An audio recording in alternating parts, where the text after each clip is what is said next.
Film diawali dengan memperlihatkan seorang petapa sakti yang sedang berkultivasi di langit. Namun, beberapa waktu kemudian ia dikejutkan dengan formasi dewa yang tiba-tiba terbentuk.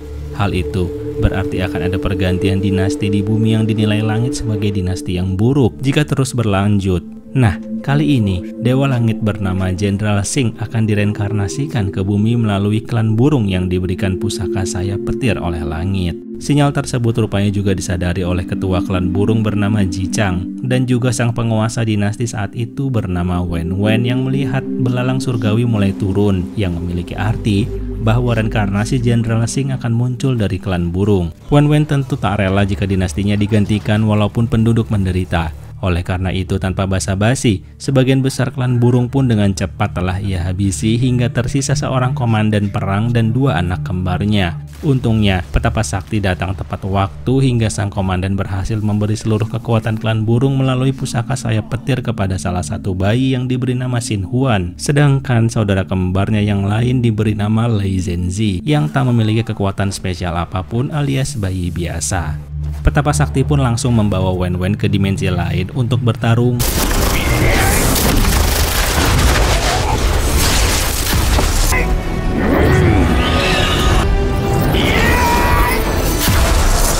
Setelah beradu kekuatan, ternyata Wen Wen kalah dan terluka cukup parah. Hingga dengan liciknya seorang anak buahnya pun datang menyelamatkan Wen Wen dari jebakan dimensi.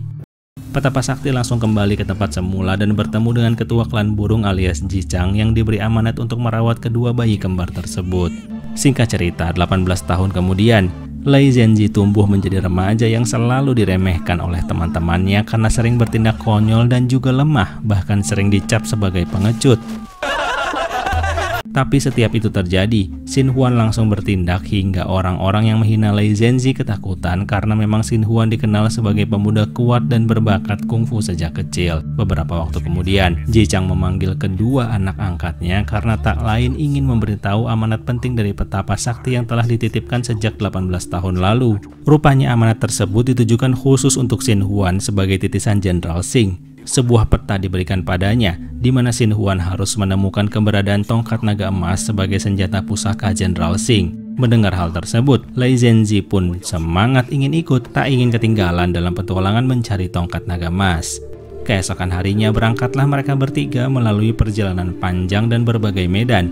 Dan singkat cerita, mereka telah sampai di titik lokasi yang dimaksud oleh peta. Namun, tiba-tiba muncul penghalang besar yang menutupi jalan. Dengan konyolnya, Lei Zhenzi percaya diri memukul dinding yang menghalangi misi saudara kembarnya.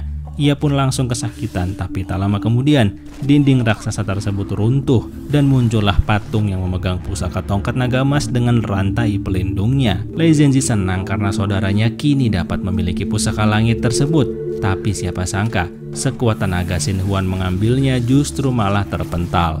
Lei Zhenzi kesal pada kelakuan tongkat tersebut dan tanpa pikir panjang ia pun ingin mengambil agar diberikan pada Xin Huan. Dan ternyata rantai pelindung pun putus dengan sendirinya hingga dengan gagah Lei Zhenzi mampu mengambil tongkat naga emas. Singkat cerita, sampailah mereka kembali ke istana. Semua orang termasuk petapa sakti hadir menyambut dan memberi selamat pada Xin Huan yang terlihat malu karena sebenarnya ia tak mampu mengambil tongkat naga emas. Lei Zhenzi pun juga datang dan menegaskan bahwa ia bangga membantu Xin Huan membawakan pusaka tersebut dan mengatakan bahwa Xin Huan lah yang telah bekerja keras mengambil tongkat naga emas. Semua pun percaya dan akhirnya petapa sakti mengatakan bahwa besok Xin Huan akan ikut bersamanya untuk dilatih di gunung hingga siap mendapat kekuatan setara dewa. Dengan demikian, esok harinya Xin Huan pun pamit pada ayah dan saudara kembarnya lalu ikut bersama petapa sakti melalui portal pintu kemana saja. Disitulah petapa sakti mengungkapkan bahwa dirinya telah mengetahui bahwa Xin Huan bukanlah titisan Jenderal Singh karena sang petapa merasakan bahwa energi tongkat naga emas justru berada pada diri Lei Zhenzi. Tak lama kemudian, sang ayah juga datang dan mengatakan bahwa kekuatan titisan Jenderal Singh untuk menyelamatkan dunia dan merubah dinasti hanya bisa tercapai jika memiliki pusaka sayap petir. Oleh karena itu, dengan sangat terpaksa pusaka tersebut harus dikeluarkan dari tubuh Xin Huan, yang konsekuensinya adalah kematian. Xin Huan pun marah dan menolak, lalu saat akan dieksekusi, tanpa diduga datanglah Wen Wen sang penguasa dinasti bersama anak buahnya yang dengan cepat menculik Xin Huan agar dinastinya terus berjaya tanpa gangguan.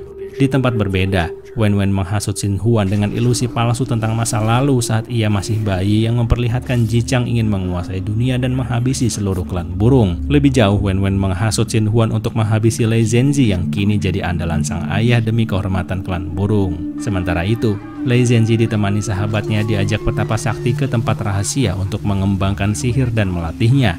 Wen Wen pun tentu tak mau kalah. Ia melatih Xin Huan agar pusaka sayap petir dapat tumbuh dan terus meyakinkannya bahwa Xin Huan lah titisan Jenderal Xing yang sebenarnya dan tak ada yang boleh merebut posisi tersebut. Dalam bimbingan petapa sakti, titik-titik Qi Lei Zhenzi pun dibuka secara maksimal. Hari demi hari berlalu dengan berlatih. Tapi tiba-tiba, petapa sakti mendapat info bahwa Xin Huan telah menangkap sang ayah. Di situ Lei Zhenzi sangat cemas dan ingin pergi menolong, namun kekuatannya masih belum meningkat pesat. Oleh karena itulah, petapa sakti terpaksa memberi pil naga emas yang akan membangkitkan kekuatan dahsyat dalam tubuh Lei Zhenzi jika diperlukan. Di tempat berbeda, Ji Chang sedang dituduh dan dihajar oleh Xin Huan yang telah terpengaruh ilusi palsu Wen Wen yang mengatakan Ji Chang sebagai penjahat. Untungnya tak lama kemudian, Lei Zhenzi datang dengan tongkat naga emasnya. Xin Huan yang tak bisa dinasehati kebenaran mulai mengamuk dan menyerang. Lei Zhenzi yang berhati baik tak mau balik menyerang. Justru ia hampir merelakan dirinya tertusuk tombak iblis Xin Huan yang untungnya masih ada setitik keraguan untuk menembus tubuh Lei Zhenzi.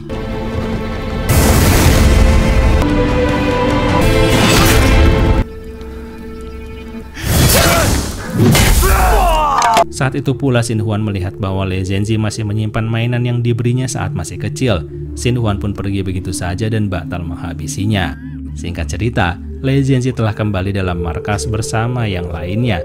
Di situ ia bersikeras ingin menyelamatkan Xin Huan walaupun ia paham sebagai titisan Jenderal Xing harus menyelamatkan dunia dengan mengekstrak pusaka sayap petir dari Xin Huan. Tapi Lei Zhenzi tak akan melakukannya jika itu beresiko menghancurkan jiwa saudaranya. Di tempat berbeda, Wen Wen terus menghasut Xin Huan bahwa Lei Zhenzi harus dihabisi jika dirinya ingin menjadi titisan Jenderal Xing dan menumbuhkan sayap petir dengan maksimal. Wen Wen memberi kesempatan terakhir pada Xin Huan untuk menghabisi saudaranya, dan sayangnya, Xin Huan pun terhasut hingga mengorbankan dirinya untuk masuk dalam formasi pemusnah dewa dengan kekuatan iblis yang semakin menelan jiwa. Beberapa waktu kemudian, Lei Zhenzi bergerak ke markas Wen Wen untuk menyelamatkan Xin Huan.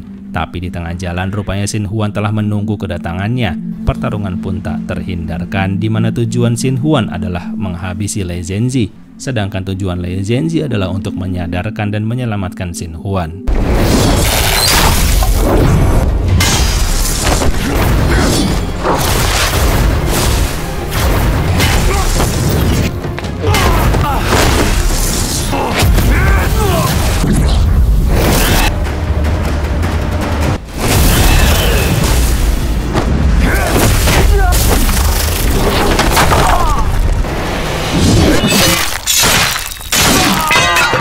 Setelah kalah, Lei Zhenzi pun disandra dalam markas Wen Wen. Ia masih hidup karena telah menelan pil naga emas yang memberinya perlindungan dari kehancuran. Sedangkan Xin Huan diajak ke sebuah ruangan rahasia dan dihajar dari belakang untuk mengekstrak kekuatan sayap petirnya hingga tujuan Wen Wen yang sebenarnya untuk mendapat kekuatan klan burung tercapai. Di situ pula Xin Huan jadi sadar siapa musuh sebenarnya yang telah memberi ilusi palsu.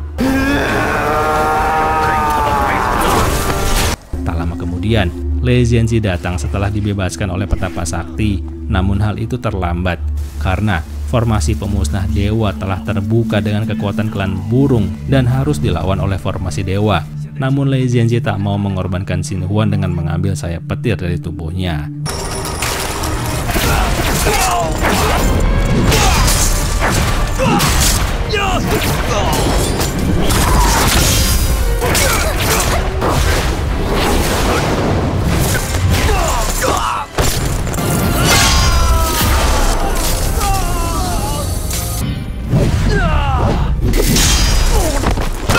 Di tengah pertarungan, rupanya formasi pemusnah dewa hampir mencapai puncaknya membahayakan langit dan bumi. Xin Huan dan Lei Zhenzi akhirnya terbang cepat dan berhasil menyusul. Namun saat di ketinggian, rupanya Xin Huan sekarang sangat ikhlas untuk menyerahkan sayap petir pada Lei Zhenzi. Walaupun hal itu ditentang Lei Zhenzi dan beresiko menghancurkan jiwa Xin Huan.